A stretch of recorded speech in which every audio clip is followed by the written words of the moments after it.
Good morning बच्चों, है ना। मैं अध्याय 3 पढ़ा रही थी, तो अध्याय 3 का ये तीसरा पार्ट है जिसमें हम आज पढ़ेंगे ऊष्मा का संचरण। ठीक है, तो ऊष्मा का संचरण का मतलब मैं पहले भी बताई हूँ। संचरण का मतलब क्या होता है? एक जगह से दूसरी जगह जाना। ठीक है, तो जो ऊष्मा है वो एक जगह से दूसरी जगह जाती कैसे है उसके बारे में हमको पढ़ना है। ठीक है, तो यहाँ पर देखो, ये है आपका डायग्राम है। तो यहाँ पर आप देखो कि ये आपको दिख रहा है। अब इसमें संवहन, चालन और विकिरण, मतलब जो ऊष्मा का संचरण है ना, वो कितने प्रकार से हो सकता है? 3 प्रकार से। सबसे पहला है चालन, दूसरा है संवहन और तीसरा है विकिरण। ठीक है, तो जो चालन है ना वो किस में होता है? ठोसों में। ठोस का मतलब क्या होता है? जिसका साइज़ निश्चित होता है, जो बदलता नहीं है ना। जैसे भी जितने भी प्रकार के बर्तन हैं, अगर हम उसको गैस के नीचे रख के गर्म करते हैं तो गर्म होता है ना। क्यों होता है पता है? क्योंकि इसमें चालन विधि रहती है। ठीक है, उसके बाद जो द्रव पदार्थ रहता है ना, उसमें ऊष्मा का संचरण किसके जरिए होता है? संवहन के द्वारा। और वहीं पर जो विकिरण है, विकिरण में क्या होती है? जो कि सूर्य की रोशनी है, सूर्य की रोशनी हम तक पहुँचती है तो हमको गर्मी लगती है कि नहीं लगती है? गर्मी के दिनों में, चाहे अभी भी आप देख लो कि जब सनलाइट पड़ेगी, सूर्य की रोशनी, तो हमको बहुत गर्मी लगती है। तो ये क्या होता है? विकिरण। मतलब ऊष्मा का संचरण विकिरण के जरिए भी होता है। ठीक है, तो ये शॉर्टकट फॉर्म था। अब यहाँ पर उसका एक एक एग्जाम्पल दिया है। ठीक है, तो एग्जाम्पल के जरिए सबसे पहले दिया हुआ है चालन। ठीक है, ये सब एक्सपेरिमेंट है, उसको आप पढ़ोगे। मैं डायरेक्ट आपको बताती हूँ कि चालन में किसका संचरण होता है? ठोसों। किसका होता है? ठोस। जितने भी ठोस पदार्थ हैं, ठोस का मतलब क्या होता है? जितने भी टाइप के आप बर्तन गर्म करते हो। जैसे कि यहाँ पर देखो, आपने पैन गर्म किया। ठीक है, ये कोई पैन है, इसको आपने गर्म किया, इसके अंदर आपने एक चम्मच भी डाल दी, तो इसके कॉन्टैक्ट में रहने के कारण ये चम्मच भी क्या हो जाती है? गर्म हो जाती है। अब यहाँ पर देखो, ये जो पैन है वो भी ठोस है और जो चम्मच है वो भी क्या है? ठोस है। ऐसे तो नहीं कि हमने चम्मच को फोल्ड करके छोटा कर देना या पैन को पलट के छोटा कर देना है ना। तो ये दोनों जब कांटेक्ट में आते हैं तो ठोसों का प्रसार होता है ऊष्मा में। ठीक है, मतलब ठोसों में प्रसार होता है तो ये क्या हो जाता है? गर्म होता है। तो चालन विधि द्वारा, किस विधि द्वारा? चालन विधि द्वारा क्या होता है? ठोसों में ऊष्मा का क्या होता है? प्रसार होता है, या क्या बोलते हैं? संचरण होता है। ठीक है, सॉरी, प्रसार का मतलब तो फैलना होता है। ठीक है, कि वो क्या होता है? थोड़े से फैल जाते हैं करके। अब यहाँ पर देखो, ये ना आलपिन लगे हुए हैं, 2 रॉड है लोहे की। इसमें क्या किया है? 2 एक के ऊपर एक ऐसे लगा दिया, आपको डायग्राम से दिख रहा है, और इसमें भी आपको दिख रहा है। ठीक है, लेकिन इसमें मोमबत्ती का जो प्लेस है ना वो चेंज हो गई है। एक में क्या किए? मोमबत्ती को कॉर्नर में रखे हैं और एक में क्या किए? मोमबत्ती को बीच में रखे हैं। ठीक है, तो मोमबत्ती जहाँ पर कॉर्नर में रखी है ना बेटा, वो यहाँ से गर्म होती है, शुरू होना, और यहाँ तक का हीट पाती है। तो धीरे धीरे ये जो इसमें ऑलपिन लगा हुआ था वो मेल्ट होके क्या हो जाता है? गिर जाता है। अब आलपिन मेल्ट होके कैसे गिर गया? तो आलपिन को वैक्स से, मतलब कि मोम से क्या किया था? यहाँ पर जोड़ के रखा गया था। ठीक है, जिसकी वजह से, जैसे आपको पता है कि गर्मी में क्या होती है? मोम पिघलने लगती है, वैक्स पिघलने लगती है, जिससे ये ऑलपिन भी क्या होता है? नीचे गिरने लगता है। ठीक है, तो अगर कॉर्नर से गर्म करते हैं तो ये जो ऊष्मा है वो यहाँ पहुँचती है, तो यहाँ का ऑलपिन भी गिरता है, और ये पूरी जो ऊष्मा है यहाँ तक पहुँच रही है तो इधर का ऑलपिन फिर सीक्वेंस में गिरने लगता है, और ये भी जो ऊपर जाता है तो जिससे वो भी क्या होता है? मेल्ट होने लगता है। ठीक है, ये सिस्टमेटिक वे है कि अगर हम किसी को यहाँ से गर्म करेंगे तो वो पूरा क्या होता है? कॉर्नर से गर्म होना शुरू होता है। अब इसमें इसकी पोजीशन देखो, डायरेक्ट मोमबत्ती को बीच में दिखे तो मोमबत्ती का जो ताप है, ऊष्मा है, वो सिर्फ बीच में पहुँचा, तो बीच वाला ही क्या हुआ? आलपिन नीचे गिरा, लेकिन ऊपर वाला और बाजू वाले में क्या हुआ? कोई फ़र्क नहीं पड़ा। ठीक है, समझ आया? अब ये जो पूरा लिखा हुआ है ना, इसको आप पढ़ोगे। आप सभी के पास में बुक है ना, तो बुक में आप लोग पढ़ोगे कि क्यों गिरा, क्यों नहीं गिरा, ऐसे करके जो मैंने अभी मतलब कि सामान्य भाषा में समझाई हूँ उसी को पूरा पुस्तकीय भाषा में यहाँ पर बताया गया। ऊर्जा का स्थानांतरण, मतलब ऊर्जा एक जगह से दूसरी जगह कैसे जाती है। अब यहाँ पर देखो, चालन द्वारा ऊष्मा के प्रवाह को ऊष्मीय चालकता कहते हैं। ठीक है, क्योंकि चालन मतलब वही बताई हूँ, चालन द्वारा ऊष्मा का प्रवाह, मतलब जो हीट है वो एक जगह से दूसरी जगह गई तो उसको ऊष्मीय चालकता कहते हैं। और यह पदार्थ की प्रकृति पर निर्भर करती। पदार्थ की प्रकृति मतलब पदार्थ किस तरीके का है? ठोस है, द्रव है, गैस है, उस पर निर्भर करता है। उसमें चालकता के आधार पर पदार्थ 3 प्रकार के होते हैं। ठीक है, अब ये कौन कौन से होते हैं? ये मोस्ट इंपॉर्टेंट है, हर जगह काम आता है, तो बहुत अच्छे से समझो। ऊष्मारोधी पदार्थ, कुचालक और चालक। ऊष्मारोधी पदार्थ का मतलब क्या होता है? जिसमें ऊष्मा का कोई भी प्रभाव नहीं पड़ता है। ठीक है, मतलब जैसे कि लकड़ी को आप देखना, एक सिरा उसका जलते रहता है और दूसरा सिरा हम अपने हाथ से ऐसे पकड़े हुए रहते हैं, पकड़े रहते कि नहीं? जैसे पेंसिल को ही देख लो, एक सिरा उसका जल रहा है, दूसरा मैं हाथ से पकड़ी हूँ, लेकिन मेरे हाथ में कोई प्रभाव पड़ता है क्या? नहीं पड़ता है। ठीक है, सॉरी गलत बता रही हूँ, वो ऊष्मा का चालक तो है लेकिन ये संचरण नहीं होता है। क्या होता है? लकड़ी में संचरण नहीं होता है, ठीक है, और जिस पे ऊष्मा का कोई फर्क ही नहीं पड़ता है, ठीक है, मतलब कि उसको कितने भी देर आप गर्म कर लो, कुछ भी कर लो, लेकिन ऊष्मा का संचरण उसमें नहीं होता है। जैसे कि डायरेक्ट आप वो देखो ना, आपके घर में कुकर है, कुकर का हैंडल ब्लैक कलर का है, कुकर गर्म हो जाता है, उसमें रखा खाना पक जाता है, लेकिन वो ब्लैक कलर का हैंडल पे कोई असर नहीं पड़ता है। क्यों पता है? क्योंकि वो जो है ना बैकेलाइट का बना होता है और उसमें ऊष्मारोधी पदार्थ मतलब ऊष्मा का कोई भी फर्क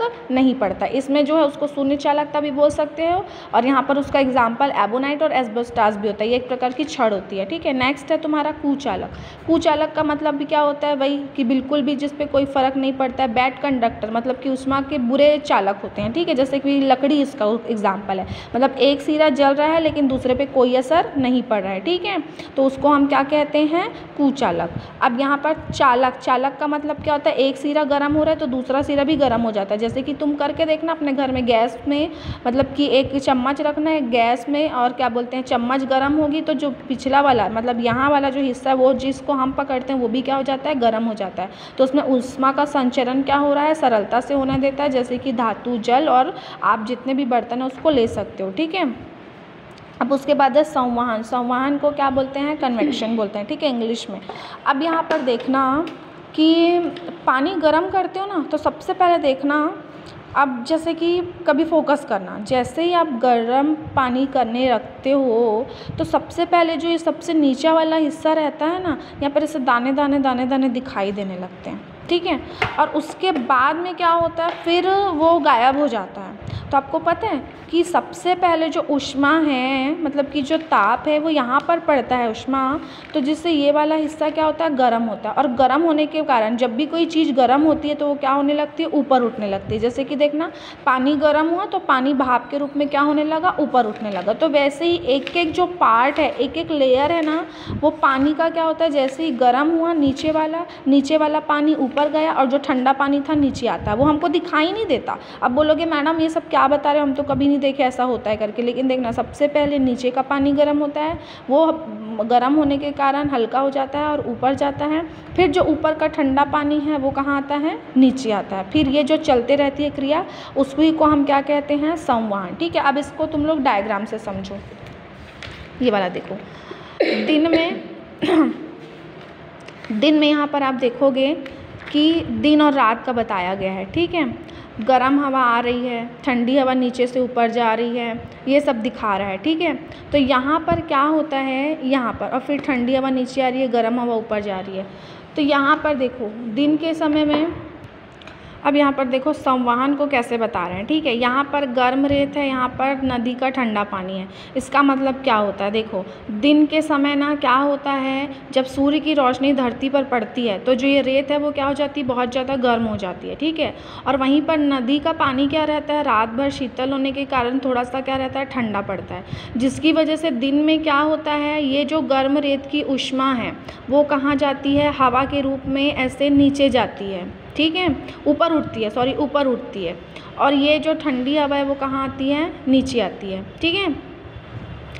वहीं रात के समय में क्या होती है? जो नदी रेत है वो बहुत ज़्यादा ठंडी पड़ जाती है और जो नदी का पानी है वो रेत की अपेक्षा क्या रहता है? थोड़ा सा गर्म रहता है, ठीक है। तो जो गर्म हवा है वो कहाँ जाती है? ऊपर जाती है। और जो ठंडी हवा है, कौन सी वाली ठंडी हवा? ये जो ऊपर आसमान में थी वो कहाँ आती है? नीचे आती है, जिससे रेत ठंड रहती है और गर्म पानी कहाँ चले जाता है? ऊपर जाता है। तो यही जो प्रोसेस है ना वो हमारे घर के बर्तनों में भी होता है, लेकिन वो हमको दिखाई नहीं देता है, ठीक है। तो इसको हम क्या कहते हैं? संवहन कहते हैं। और ये किस में होता है पता है? बहने वाली चीज़ों में। किस में होता है?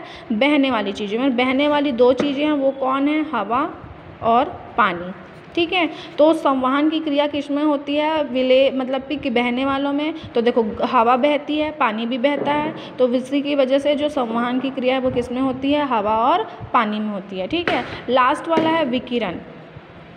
और इन सब के लिए ना माध्यम की आवश्यकता होती है। जो चालन जो मैंने आपको पढ़ाई और संवहन है ना, इसमें अगर पानी और हवा नहीं होगा ना तो इसमें चालन मतलब कि ऊष्मा का चालन नहीं होगा, ठीक है। मतलब कि क्या बोलते हैं, ठोस नहीं होगा या पानी नहीं होगा तो उसमें ऊष्मा का चालन नहीं होता है। लेकिन जो ये थर्ड वाला है ना विकिरण, इसमें ऊष्मा संचरण के लिए सदैव कोई माध्यम की आवश्यकता होती है। जैसे कि देखो, जब तक कोई बर्तन को गर्म नहीं होगा तो तीसरा बर्तन गर्म होगा क्या? नहीं होगा ना, तो ये माध्यम हो गया। यहाँ पर भी अगर रेत है और नदी है, हवा का माध्यम हुआ कि नहीं हुआ? और वहीं पर इसको अगर हम हटा देते हैं तो यहाँ पर कोई माध्यम होगा क्या? पानी च नहीं रहा, यहाँ पर गर्म रेत ही नहीं रही तो कोई हवा ऊपर आएगी और कोई हवा नीचे जाएगी क्या? ऐसा पॉसिबल नहीं है। तो विकिरण क्या करता है, इसमें किसी माध्यम की आवश्यकता नहीं होती। जैसे कि सनलाइट है, सूर्य का प्रकाश है, सूर्य का प्रकाश के बीच में और हमारे बीच में कोई तार वार बंधा है क्या जिसके थ्रू, हाँ, घंटी के थ्रू या किसी के जरिए वो वापस आ रहा है या पानी बनकर आ रहा है? तो नहीं है ना। तो सूर्य से आने वाली ऊष्मा के बारे में विचार कीजिए। ब्रह्मांड की वायु में उपस्थिति नहीं है, फिर भी सूर्य की ऊष्मा हम तक कैसे पहुँचती है? तो विकिरण के जरिए पहुंचती है। ऊष्मा की ही तरह प्रकाश की तरह ऊष्मा भी संचरण निर्वात में हो सकता है। निर्वात का मतलब बोलता है, मतलब क्या होता है, जहाँ पर वायु प्रेजेंट नहीं होती, ठीक है। विकिरण द्वारा ऊष्मा के प्रकाश की चाल सरल रेखा में ही संचरित होती है, ठीक है। यदि इसको आप पढ़ के देखो तो इसका एग्जाम्पल बस याद रखना कि विकिरण के द्वारा, मतलब कि किरणों के द्वारा जब ऊष्मा का संचरण होता है तो हम उसको क्या कहते हैं? विकिरण कहते हैं, जिसको रेडिएशन कहते हैं। और इसका सबसे अच्छा एग्जाम्पल क्या है? सूर्य का प्रकाश। अब ये 3 ठोक डायग्राम दिया हुआ है। ऊष्मा का उत्सर्जन और शोषण वाला किस प्रकृति के रंग पर भी निर्भर करता है। तो ये तो मैंने आपको बहुत पहले ही बताई हूँ कि 3 बर्तन है, एक में सफ़ेद है, एक रंग बिरंगा है और एक ब्लैक कलर का है, ठीक है। इसको तुम लोग पढ़ भी सकते हो। तो जो काला कलर है वो क्या होता है? ऊष्मा का अच्छा अवशोषक होता है। इस पानी को 4 घंटे के लिए या 1 घंटे के लिए रख दोगी, है ना। ये चमकीला बर्तन है, ये मिट्टी का बर्तन है और ये वाला बर्तन है। तो मिट्टी का बर्तन क्या रहेगा? का पानी कम ठंडा रहेगा, ठीक है। ये जो काला वाला पानी है वो ज़्यादा गर्म हो जाता है। और जो चमकीला पानी है, चमकीला बर्तन है ना, मतलब वो अपनी जो सनलाइट है वो क्या करता है? वापस कर देता है, ठीक है, जिसकी वजह से ये कम गर्म होता है। लेकिन जो काले कलर का बर्तन है उसमें रखा पानी ज़्यादा गर्म होता है। क्यों? क्योंकि काला कलर क्या होता है? ऊष्मा का अच्छा अवशोषक होता है, जिसकी वजह से इसमें रखा पानी और ये बर्तन दोनों ही क्या हो जाते हैं? गर्म हो जाते हैं, ठीक है। अब यहाँ पर देखो, ये वाला जो है ना, ऊष्मा के प्रभाव, ताप में वृद्धि और क्या बोलते हैं, ऊष्माधारिता, मिश्रण का साम्य, ये ना बेटा ये ऊष्मीय प्रसार गुणांक वगैरह, ये अगर मैं ऐसे ही पढ़ाती हूँ ना तो तुम लोग को समझ नहीं आएगा, ठीक है, क्योंकि बहुत टफ भी पड़ता है थोड़ा सा और वो भी होता है। तो इसकी ना मैं फ़ोटो खींचूँगी और जहाँ पर मैं तुम लोगों को क्वेश्चन आंसर के फॉर्म में ही है क्योंकि ये भी, तो वहीं पर मैं तुम लोगों को एक्सप्लेन करते जाऊँगी, ठीक है, कि वो थोड़ा शॉर्टकट भी हो जाएगा और तुम लोगों को समझ भी आ जाएगा, ठीक है। तो ये पूरा यहीं तक ही ख़त्म होता है। और ये जो मैं तुम लोगों को बताई ऊष्मा प्रसार वाला जो है, इसको मैं तुम लोगों को फ़ोटो खींचूँगी क्वेश्चन आंसर का और उसी में ही समझाऊँगी, ठीक है। तो आज ये तुम लोगों को एक्सप्लेन करने वाला जो चैप्टर है वो ख़त्म हुआ और मैं फ़ोटो तुम लोगों को पहले ही भेज चुकी थी, कुछ जो है वो बाकी है, तो कंप्लीट करो और कॉपी किसने बनाई है किसने नहीं बनाई है वो भी पता चल जाएगा और कॉपी चेक कराओ, ठीक है। चलो बाय।